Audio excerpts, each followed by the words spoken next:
Well, hello everybody, and welcome to my garden, which as you can see has a lovely view of the cathedral. Something actually that's been, well, the garden has been wonderful for me during the last 3 months. I've spent a lot of time in it and been able to do all the things I've wanted to.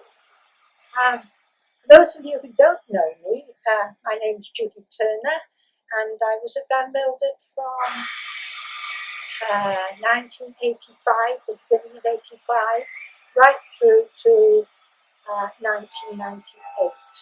First as senior tutor and then as principal. Since then, I've been very happily retired, for those of you who remember me from that time. And I do remember, actually, when the 1998 year graduated, at the graduation dinner, promising you all that I would try to come back for the 50th celebration on my Zimmer. Well, here, I can't believe it. Here I am. Must be 5 years after that, although that seems a long time. Here I am, without a Zimmer, and still able to do my garden, which is wonderful. Blessing of good health.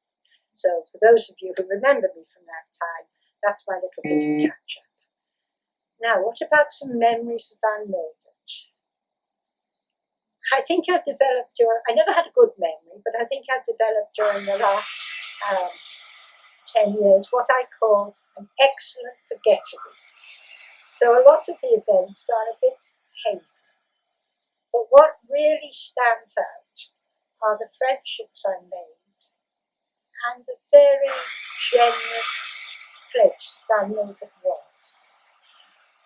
I could perhaps illustrate the friendships simply by saying that as I'm coming out of lockdown, very gently, this is the first time I've had somebody else in the garden, this afternoon, 2 people, a former Mildert bursar and his wife, have invited themselves to tea here, and tomorrow a long-standing couple of the SCR have invited me round to their garden for a chat.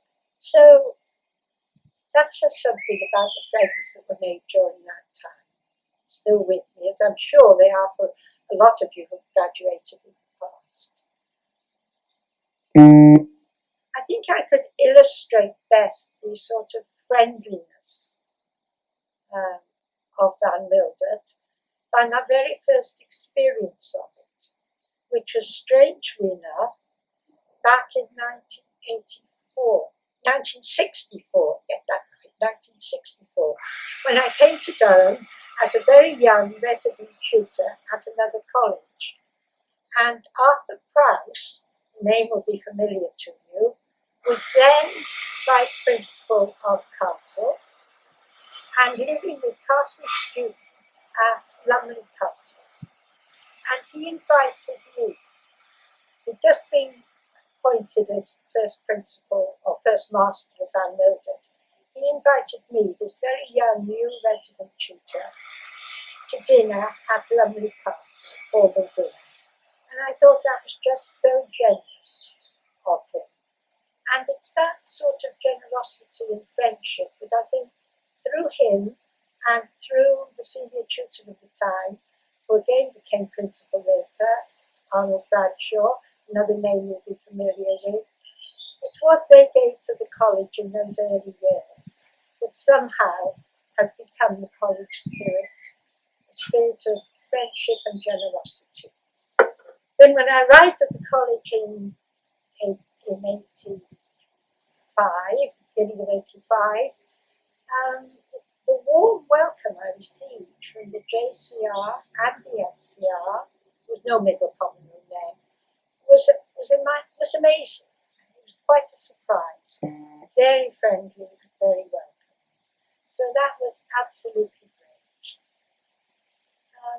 During my time there, of course, many generations of students showed that friendship and generosity to each other and to the college as a whole. It's difficult to pick out particular things, but I do remember when Tunstall was being built, it was the vision of one of the Ron Sawyer, who was person at the time, thinking that it would enhance conference trade. Those were the days when Van Mildert could keep all the conference money that they made. And I think, I'm right in saying, it was the first student residence with ensuite facilities. So you can imagine that a generation of students were looking forward to living there. But the loan we had to take out would take 10 years to repay. And then we had this fabulous offer from the business school. If they'd let us use it for the first 2 years, they'd pay us enough to pay off the debt by the end of that period, pay off the loan. And I thought, oh, the JCR aren't going to like that. But they were pretty savvy, they saw the point, and very generously agreed that college could go ahead with that. That's real generosity. Van Mildert Association, of course, was a very small organisation when I came to the college, and during my time there, it grew.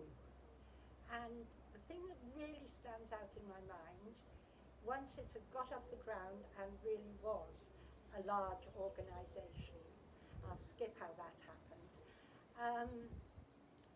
I remember talking to a small group of Van Mildert Association at the time that student grants had stopped and been replaced by student loans. The early generation were horrified, absolutely horrified. They could hardly imagine what it must have been like to have a loan you had to repay when you left. And from then on, they started raising money for the college. It started off in a small way, and I'm not up to date with how it is now, but I do know from what people have told me and what I've read, there are scholarships, there are fellowships, there are all sorts of things like that that are funded by the generosity of Van Mildert students. And I think that is absolutely wonderful. So, great. Well, I don't know that I want to mention anything else in particular, but perhaps I could just quote, if I can remember it, something that really sums it up for me. When I'm thinking of Van Mildert, I remember a house where all were good to me, God knows, not deserving. Comforting smell at very entering. Of course, Van Mildert students, none of us are perfect, and there are other things that do come to mind. Things like having to close the college bar because of the damage that had been done to college, having to be a high-handed principal at that time, and also a rather devious one who managed to stop students throwing potatoes at each other at formal dinner by simply telling the catering manager that future formals, it was mashed potatoes. Well, none of us are perfect, but Van Mildert students are great. And I wish you all a very, very happy, rather strange online day.